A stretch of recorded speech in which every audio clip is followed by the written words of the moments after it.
우리는 지금 이제 바울의 2차 전도 여행을 보고 있는데요. 이 10절까지 16장 10절까지는 엄밀히 보면 이 바울이 이 누구를 대상으로 복음을 전하러 전도 여행을 했냐면 유대인들을 대상으로 복음을 전했습니다. 그래서 바울은 이 그 16장 10절까지는 늘 가는 곳마다 회당을 찾아갔고 그 회당에서 예배하는 유대인들에게 예수 그리스도의 복음을 증언했습니다.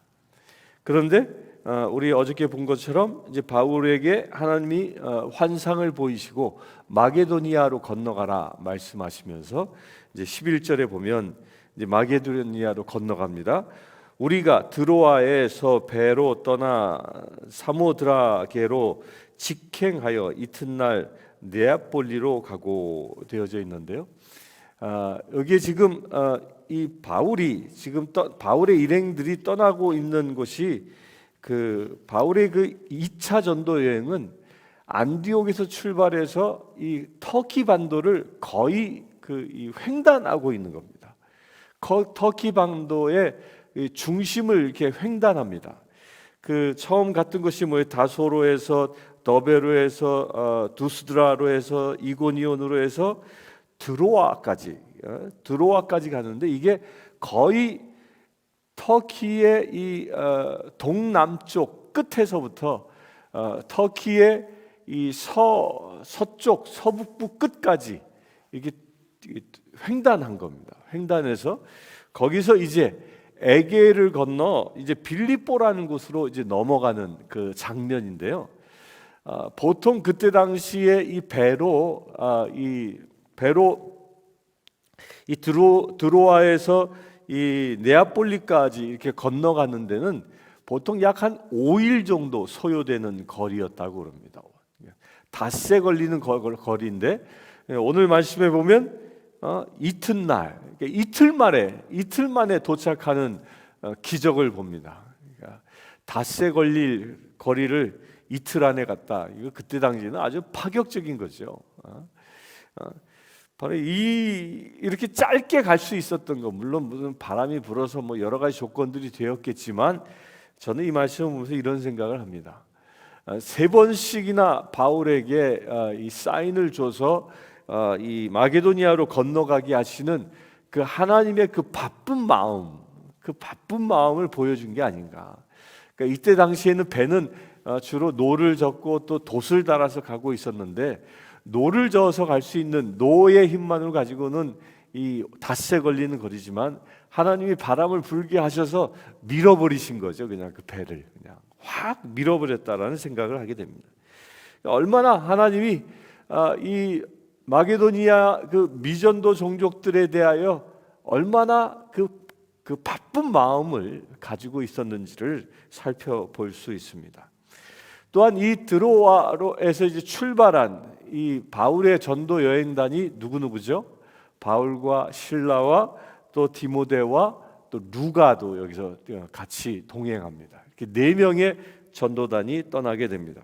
12절에 거기서 빌립보에 이르니 이는 마게도니아 지방의 첫 성이요 또 로마의 식민지라 이 성에서 수일을 유하다가 안식일에 우리가 기도할 곳이 있을까 하여 문밖 강가에 나가 거기 앉아서 모인 여자들에게 말하는데 두아디라시에 있는 자색 옷감 장사로서 하나님을 섬기는 루디아라 하는 한 여자가 말을 듣고 있을 때 주께서 그 마음을 열어 바울의 말을 따르게 하신지라 그와 그 집이 다 세례를 받고 우리에게 청하여 이르되 만일 나를 주 믿는 자로 알거든 내 집에 들어와 유하라 하고 관건하에 머물게 하니라. 이제 빌립보라는 곳으로 넘어가게 되는데요. 빌립보는 이 마게도니아 지방의 아주 큰 도시였습니다. 이 빌립보라는 도시는 알렉산더 대왕의 그 아버지가 세웠던 도시라고 전해지는 곳입니다. 굉장히 큰 도시였는데 그곳에서 수의를 유하며, 그러니까 여기서 수의를 유하며라고 했는데 아무것도 안 한 것처럼 보여집니다. 사실 지금 이 전도 여행은 뭐예요? 맨 땅에 헤딩하는 거와 같지 않습니까? 거기에 누구 지인이 있어서 간 것도 아니고, 보통 요즘은 이 선교 여행을 교회에서 이렇게 간다 그러면 현지에 있는 선교사하고 이렇게 매칭을 해서 그 현지 있는 선교사가 이 선교 프로그램들을 만들어 놓고 이제 우리가 가면 이제 영접해주고 선교할 수 있도록 도와주는데, 여기는 전혀 그런 게 없는 겁니다. 아무도 없는 곳에 그냥 가는 거예요. 아무도 없는 곳에. 그러니까 아무도 없는 곳에 그냥 가서 아무것도 할 수 없었던 상황을 12절에 그렇게 표현하고 있는 겁니다. 그러다가 이제 안식일이 돼요. 우리가 기도할 것이 있을까 하고 문 밖 강가에 나가는 일이 일어납니다. 이 이야기 무엇을 의미하냐면요, 이 빌립보에는 유대인들의 회당이 없었다라는 겁니다. 유대인들 회당이 없었기 때문에 그때 당시에 유대인들은 회당이 없는 곳에 가서 안식일을 맞이하면 주로 기도했던 그런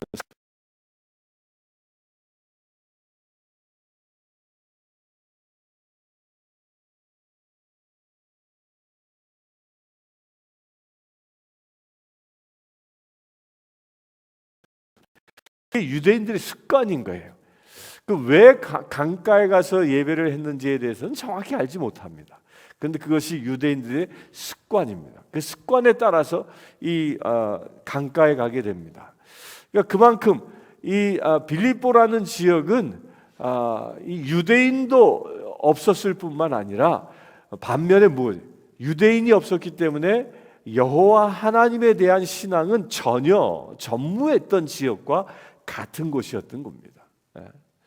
그 당시에 이 유대인들은 디아스포라가 돼서 세계 각처로 흩어져 살 때에 10명, 성인 남자 10명 이상만 있으면 꼭 회당을 지어서 모임을 가졌다고 그러거든요. 그러니까 여기에는 그 성인 남자 10명도 없는 그런 지역이었던, 그러니까 복음에 대하여 아주 척박한 그런 곳이었던 겁니다. 그곳에, 그런 척박한 곳에 강가에 찾아갑니다. 이 강은 강기데스라는 그 강인데 이 빌립보의 생명줄, 젖줄과 같은 그런 강입니다. 거기서 역사적인 만남이 일어납니다.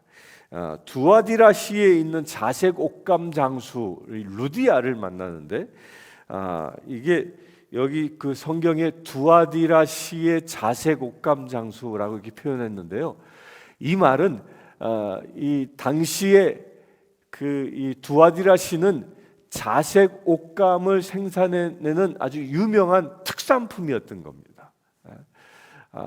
지금 말로 하면 명품 생산지와 같은 거예요. 명품 생산지. 그 명품을 생산하는 곳에 자색 옷감 장사, 그러면 그 명품을 파는 이 장사꾼이었는데 상당한 재력을 가진 자입니다. 그런데 그 사람이 누구냐면 루디아라는 여자예요. 여자. 여기서 루디아는요 원래 본래의 이름이 아닙니다. 이게 이 루디아의 이름에 대해서는 정확히 알려진 바가 없어요. 루디아는 이름이 아니라 뭐냐면 우리 한국시로 얘기하면 이런 거예요. 수원댁, 원주댁, 나주댁, 이렇게 그 사람이 시집 온 동네, 그 사람의 고향 이름을 붙여서 이름처럼 부르잖아요. 그런 거예요. 이 루디아라는 것은 고대 왕국이 세워졌던 이 마게도니아 지역의 한 지명 이름이었던 거예요. 지명 이름. 그러니까 그런 이름도 없이, 이름도 기록되어져 있지 않지만 그 루디아라 불리는 그 사람을 만나게 되고 그에게 복음을 전하게 되고, 그가 복음을 영접하는 이 마게도니아에서 첫 복음을 영접하는 자가 탄생합니다. 그러니까 어쩌면 이 루디아 때문에 그렇게 바쁘게 하나님이 보내시지 않았나 싶을 정도로 나중에 이 루디아는 초대교회, 그 유럽 선교에 아주 막대한 영향을 그 지원자로 서게 됩니다. 그러니까 자기가 당시에 이 자색 옷감 장수라면요, 당시 자색옷이라는 거는 그때 당시 이렇게 염료로 썼던 것들이 다 천연 염료였잖아요. 꽃에서 이렇게 추출한다거나 천연 염료를 썼는데 자색 염료를 생산하는데 굉장히 어렵다고 합니다. 그러니까 자색 옷은 그때 당시에도 최상위 귀족들만, 아주 부자들만 입었던 옷이 자색 옷이었어요. 따라서 이 루디아는 그만큼 막대한 재력이 있었던 사람이었다는 겁니다. 그 재력을 이 루디아가 나중에 이 선교단들의 후원을 감당하는 자로 쓰임 받게 됩니다.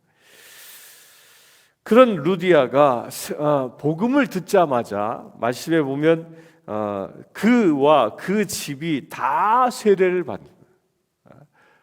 루디아만이 아니라 그 집안에 있는 모든 사람들이 다 세례를 받았다. 그러니까 여기서 다라고 표현하고 있는 건 루디아의 가족뿐만 아니라 그 루디아와 함께 살고 있는 모든 종들까지도 포함되는 이야기입니다.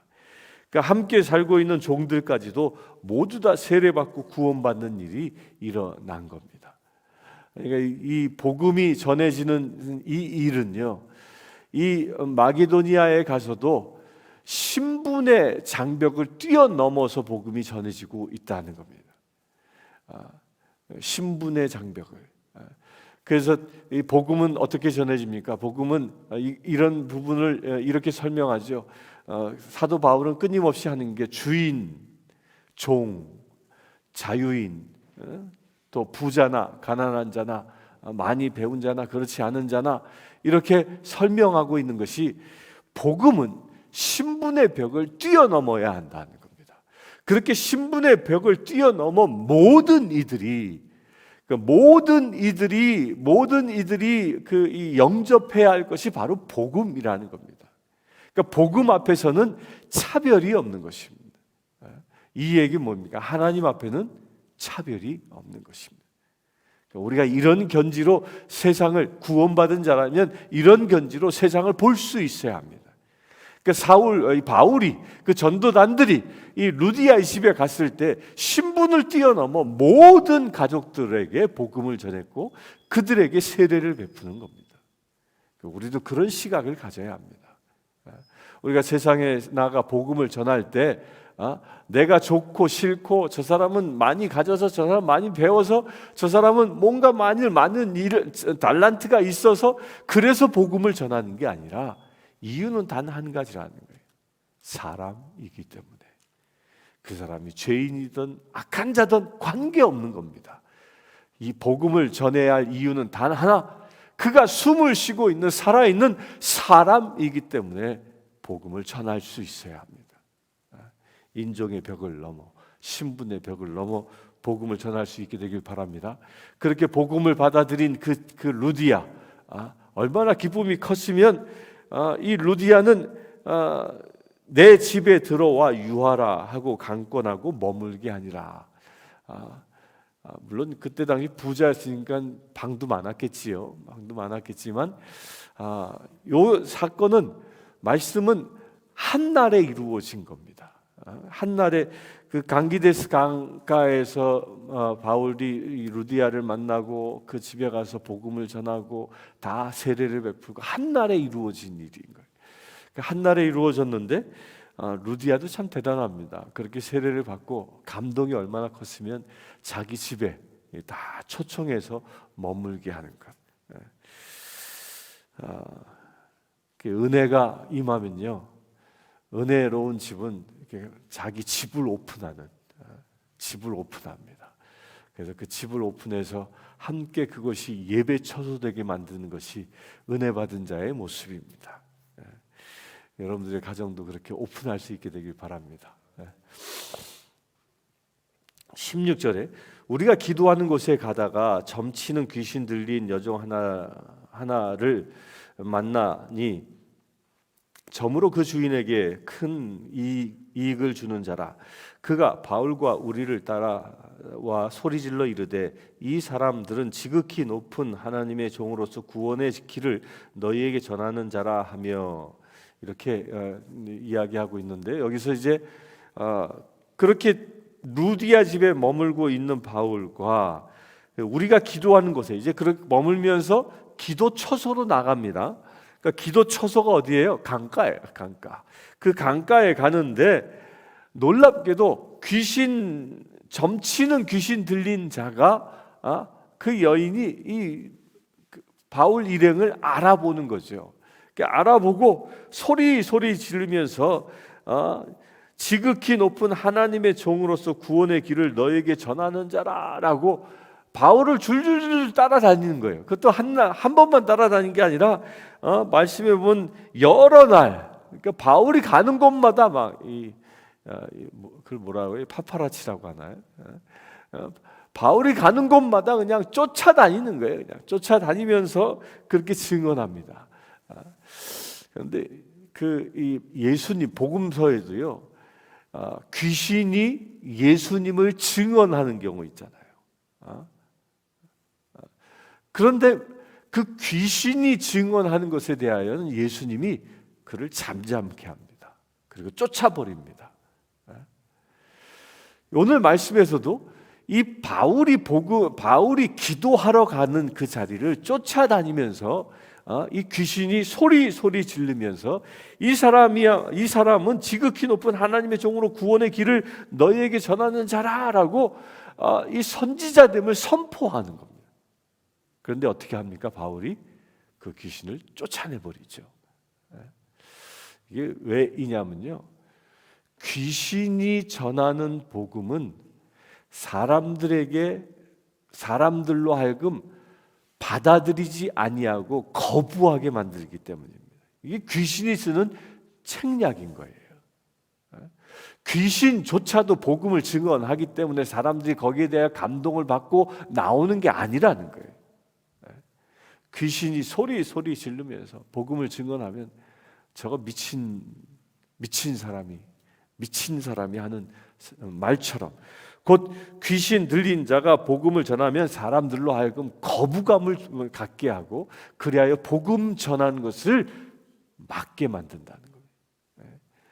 그래서 복음은 귀신 들린 자가 전하는 것이 아니라는 겁니다. 복음은 누가 전합니까? 성령 충만한 사람이 전하는 것입니다. 그 사건으로 인하여 이 귀신 들린 자를 바울이 쫓아내죠. 18절에 이같이 여러 날을 하는지라 바울이 심히 괴로워하여 돌이켜 그 귀신에게 이르되 예수 그리스도의 이름으로 내가 내게 명하니 그에게서 나오라 하니 귀신이 즉시 나오니라. 여기서 우리가 주의할 게 있습니다. 주의 깊게 봐야 할 게 뭐냐면 바울은 그 귀신 점을 치는 여종을 보고 있는 게 아니라 누구를 보고 있다고요? 귀신을 보고 있다는 겁니다. 그 여종을 보고 그 여종에게 명령하는 게 아니라 그 귀신에게 이루고 명령한다는 겁니다. 여기서 우리가 분명히 깨달아야 할 게 있습니다.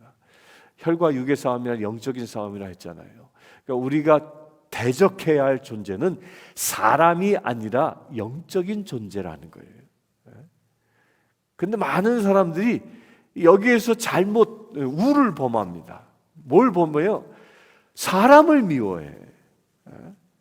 바울 입장에서 보면 여러 날 다니면서 막 그냥 기도도 못하도록 소리 질렀다는 거 아니에요. 그 소리 지르면 그 여자가 미워 보일 수도 있었음에도 불구하고 바울은 그 여인을 보는 게 아니라 귀신을 보고 있다는 거예요. 우리도 그와 같은 영적인 눈이 열릴 수 있어야 되는 겁니다. 그런데 우리가 영적인 눈이 열리지 않으면 사람들이 나에게 어떤 공격을 하고 나를 괴롭히고 나에게 상처 줍니다. 그러면 영적인 눈이 열리지 않으면 어떻게? 그 사람을 미워하는 거예요. 그 사람을 통하여 악한 영이 일하는 영적인 실체를 보지 아니하고 그 사람 자체를 보는 거지요. 사람은 어떤 존재입니까? 미워해야 할 대상이 아니라 구원받아야 할 대상이라는 거예요. 이렇게 시선을 바꿀 수 있어야 하는 겁니다. 여러분들 혹여 여러분들에게 상처 주고 아픔을 준 사람을 아직도 미워하는 마음이 있습니까? 예수 이름으로 떨쳐버리시기 축원합니다. 그렇게 미워하게 하는 것은 사단의 유혹인 겁니다. 나를 그렇게 힘들게 했던 그 사람을 붙잡고 있었던 영적인 실체를 보고 그 영적인 실체를 떠나가라라고 명령해야 합니다. 그러면 그 사람이 돌아오게 되고 그러면서 관계가 회복되어지고 그 사람도 복음의 사람으로 구원받게 되어지는 것입니다. 이런 견지로 볼 수 있게 되길 바랍니다. 근데 사건이 일어나죠. 그렇게 떠나고 나자 여기서 보면 여종의 주인들은 계속 복수로 얘기합니다. 그러니까 이 귀신 들린 이 종의 주인이 여럿이 있었던 것 같아요. 그 주인들이 이제 종에게 귀신이 떠나고 나니까 그 영험이 사라지잖아요. 점을 칠 수가 없잖아요. 경제적인 손실이 생기자 이들이 이제 바울을 고발합니다. 근데 고발하는데 이 고발하는 제목을 보면 이렇습니다. 20절에 상관들 앞에 데리고 가서 말하되 이 사람들이 유대인인데 우리 성을 심히 요란하게 하여라고 얘기합니다. 좀 이상하지 않아요? 아니 이 사람들이 유대인들인데 내 여종이 영험한 점쟁이였는데 그 영험을 다 떨어뜨려 버렸다. 귀신을 쫓아버려 가지고 또 내가 이제 먹고 살 길이 막혔다.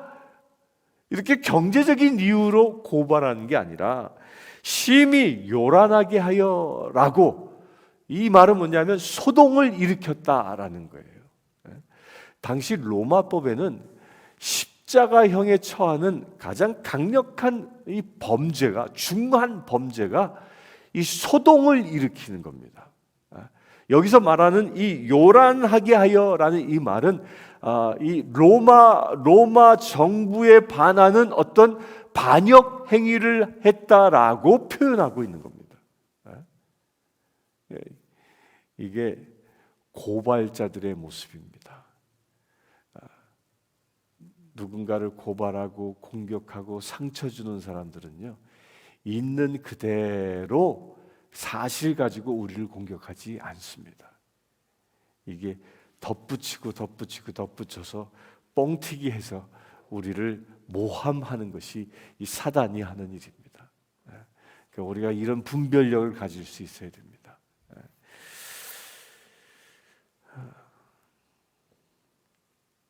그러면서 로마 사람이 우리가 받지도 못하고 행하지도 못할 풍속을 전한다 하거늘, 그때 당시에는 이 빌립성 그 입구에 지금도 그 유적으로 남아 있다고 하는데요. 그 입구에 큰 돌에다가 뭐라고 이렇게 써져 있냐면 로마 정부가 허용한 종교 외에는 전하지 못한다. 로마 정부가 정한 종교 외에는 빌립성에서는 어떤 종교도 정할 수 없는 그런 법령이 있었다고 합니다. 바로 그런 법령에 의하여 고발하기도 한 겁니다. 그러자 22절에 무리가 일제히 일어나 고발하니 상관들이 옷을 찢어 벗기고 매로 치라 하여 많이 친 후에 옥에 가두고 간수에게 명하여 든든히 지키라 하니, 저는 이 말씀 보면서요, 아니 기껏 그 마게도니아까지 그냥 하나님이 보내셔서 주시는 것이 매질이냐? 그 매질 당하기 위해서 여기에 보내신 거냐? 참 이게 사도 바울이 죽기 전까지 이런 매질을 3번 당한다고 기록하고 있죠. 3번 당합니다. 3번 당하는 그 첫 번째 매질입니다. 근데 이 매질도 뭐라고 표현했어요? 많이 친 후에 아주 혹독하게 때린 것 같습니다. 몽둥이 찜질을 아주 혹독하게 했을 텐데, 선교를 하는데 그 선교 현장에 어떤 복된 축복된 또 즐거움이 넘치는 이런 일이 아니라 이런 핍박이 오고 있다라는 겁니다. 그런데 놀라운 건 사도 바울과 그 일행들은 그런 몽둥이 찜질을 당하는 그런 혹독한 핍박을 당했음에도 불구하고 그들이 옥에 갇힌 다음에 25절에 보면 한밤중에 바울과 실라가 기도하고 하나님을 찬송하여 죄수들이 듣더라. 그렇게 혹독하게 매질을 당한 바울은 옥에 갇힙니다. 근데 그때 당시 옥은 이 지하 감옥이에요. 지하 감옥. 빛도 없는 깜깜한 곳입니다.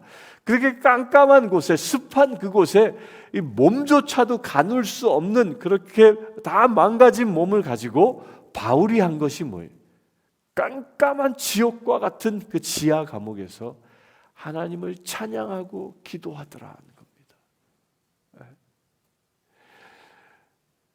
저는 이 말씀을 묵상하면서 지옥과 같은 삶의 현장에서, 그 지옥과 같은 삶의 현장에서 한탄하는 게 아니라, 원망하는 게 아니라, 그럼에도 불구하고 하나님을 찬양하는 바울과 실라의 그 위대한 믿음을 보게 됩니다. 우리도 그렇게 도전받읍시다. 우리가 살아가면서 이 바울과 실라처럼 고통받는 건 아니지 않습니까? 몽둥이 찜질이 아니라 뭐 누가 한 사람 뺨 하나 때리지 않잖아요. 그러나 우리가 살아가면서 어떤 역경이 와도, 어떤 괴로움이 있어도 입을 열어 찬양할 수 없을 만큼 혹독한 고문을 당했어도 바울과 실라는 입을 열어 찬양하고, 그 찬양의 소리를 그 캄캄한 지하 감옥에 있던 모든 죄수들이 듣게 되는, 여기에 감동이 있지 않습니까? 이렇게 찬양이 감옥을 여는 역사를 일으키는 것입니다. 우리가 깨달아야 할 것이 있습니다. 고통과 역경에 있다면 그 역경 속에서 찬양해야 합니다. 우리가 하나님을 찬양하면 그 역경이 열리는 역사가 일어난다는 겁니다. 바울이 그것을 보여주고 있는 것입니다. 그러자 무엇이 일어납니까? 26절에 이에 갑자기 큰 지진이 나서 옥토가 움직이고 문이 곧 다 열리며 모든 사람의 매인 것이 다 벗어진지라. 간수가 자다가 깨어 옥문이 열린 것을 보고 죄수들이 도망한 줄 생각하고 칼을 빼어 자결하려 하거늘. 그렇게 찬양하니까 기적이 일어납니다. 그 지진이 일어나서 옥문이 열리는 것까지는 이해가 됩니다. 지진이 일어나면 문이 열립니다. 그런데 그들을 이게 채우고 있었던 착고조차도 열렸다, 풀어졌다. 이건 신비입니다. 신비. 지진이 일어난다고 수갑이 풀어지지 않잖아요. 그런 신비가 일어나는데 그때 간수가 깜짝 놀랍니다. 깜짝 놀라서 보니까 옥문이 열려 있으니까 당연히 죄수들이 다 도망갔으려니 생각하고 자결합니다. 왜? 자기의 책임이었기 때문에. 그러자 28절에 바울이 크게 소리질러 이르되 내 몸을 상하지 말라, 우리가 다 여기 있노라 하니. 자, 여기서 잘 보면 그 감옥에는 바울과 실라 외에도 다른 일반 죄수들이 있었습니다. 그런데 그 일반 죄수들조차도 옥문이 열렸고, 여기 말씀 그대로 보면 사람의 매인 것이 다 벗겨졌다라고 얘기해요.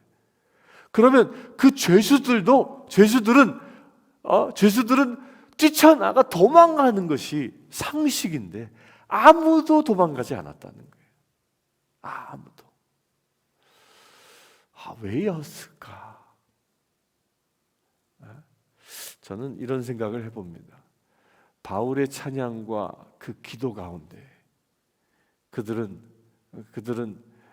불법을 행하는 자로 남지 아니하고 그대로 있었다라는 거죠. 자기 하나의 이익을 취하고 나아가는 자가 아니라 그대로 은혜 가운데 있었다는 것. 우리도 은혜 가운데 있게 되길 바랍니다. 그러자 29절에 간수가 등불을 달라고 하여 뛰어들어가 무서워 떨며 바울과 실라 앞에 엎드리고. 자, 이제 입장이 바뀌었습니다. 이제 간수는 이 죄인들을 가두고 공격할 때에는 오히려 죄인들이 간수를 두려워하던 존재였죠. 그런데 이제 입장이 바뀌었어요. 간수가 오히려 바울과 실라 앞에 엎드리고 그리고 무서워 떨고 있습니다. 우리가 기도하면요, 우리를 핍박하는 자들이 오히려 무서워 떨며 우리 앞에 엎드리는 일이 일어날 줄 믿습니다. 그러자 30절에 그들을 데리고 나아가 이르되 선생들이여 내가 어떻게 하여야 구원을 받으리까 하거늘 이르되 주 예수를 믿으라 그러면 너와 내 집이 구원을 받으리라 하고, 아주 유명한 구절이 여기 나오죠. 이 성구상의 기독교 백화점에 가면 꼭 있는 팻말입니다. 주 예수를 믿으라 그러면 너와 내 집이 구원을 얻으리라. 우리가 전도할 때 많이 쓰는 이야기죠. 여기에 이 표현은 이때 당시에 이 문화적인 배경을 담고 있기도 합니다. 그러니까 이때 당시는 주로 이제 대가족으로 모여 살았잖아요. 근데 그 중에 가족 가운데 한 사람이 예수를 믿게 되면 그 모두가 다 구원받는 역사가 일어납니다. 그러니까 아까 루디아의 예에서도 봤죠. 루디아가 예수를 영접하자 그 모든 집안 사람들이 세례를 받는 것처럼 여기 말씀에서도 이 간수가 예수를 영접하자 그 집안에 있는 32절에 주 말씀을 그 사람과 그 집에 있는 모든 사람에게 전하더라. 모든 가족이 구원받는 역사가 일어난다는 거죠. 그러니까 구원은 한 사람으로부터 시작해서 한 개인의 공동체까지 변화시키는 역사를 일으킨다는 겁니다. 그러니까 이 복음은요, 구원의 복음은 정체되지 않습니다. 한 사람이 영접하면 그 사람으로 인하여 그 사람이 속해 있는 모든 공동체가 구원되어지는 역사가 일어난다는 것입니다. 이것은 우리에게도 동일하게 적용되어지는 겁니다. 나를 하나님이 구원하셨습니까? 구원받았습니까? 구원받았다면 나를 통해서 내가 속한 모든 공동체가 구원되는 그 역사가 시작되고 있는 것입니다. 그것을 믿으시길 바랍니다. 33절 그 밤 그 시각에 간수가 그들을 데려다가 그 맞은 자리를 씻어주고 자기와 온 가족이 다 세례를 받은 후 그들을 데리고 자기 집에 올라가 음식을 차려주고 그와 온 집안이 하나님을 믿음으로 크게 기뻐하니라. 여기서도 바울을 어떻게 집으로 영접합니다. 루디아도 집으로 영접했고요. 이 간수도 집으로 영접합니다. 그리고 바로 루디아도 그 즉시 세례를 받았고요. 복음을 영접한 그 즉시 세례를 받았고, 이 간수도 복음을 영접한 즉시 세례를 받습니다. 그러니까 세례를 받는 것은요, 조건이 하나라는 거예요. 복음을 받아들이면 세례 받을 수 있는 조건이 된다는 겁니다. 주의를 몇 주 이상 지켜야 된다 이런 게 아니라는 거예요. 내가 진정 누군가가 복음을 그대로 받아들여 예수 그리스도가 나의 구세주이십니다라는 이 사실을 믿음으로 고백하면 세례를 줄 수 있다는 겁니다. 다른 교단은 이 평신도가 이 세례를 줄 수 없습니다. 장로교, 침례교, 감리교 이런 곳에는 평신도는 세례권이 없어요. 그래서 평신도 선교사가 그 현장에 가면 세례를 주지 못해서 꼭 목사님을 초청해서 세례를 베풉니다. 그런데 우리 성공회는 달라요. 우리 성공회는 여러분들이 다 세례 줄 수 있습니다. 어떤 조건? 세례를 꼭 줘야 할 상황이 생기면. 제일 좋은 건 교회 모시고 와서 성도들과 더불어 이렇게 축하하는 가운데 세례를 주는 게 제일 좋아요. 그런데 그렇게 못할 상황이 생길 수 있잖아요. 누군가 병문안을 갔는데 임종 직전이야. 예수 그리스도의 복음을 전했습니다. 그가 예수를 영접했습니다. 그러면 어떻게? 목사님을 부를 수 없는 상황이잖아요. 시간이 촉박해서. 그럼 바로 세례를 주는 거예요. 세례 받은 자는 세례를 줄 수 있다라는 겁니다. 기억하십시오. 단 그렇게 세례를 베풀고 교회에 보고해야 합니다.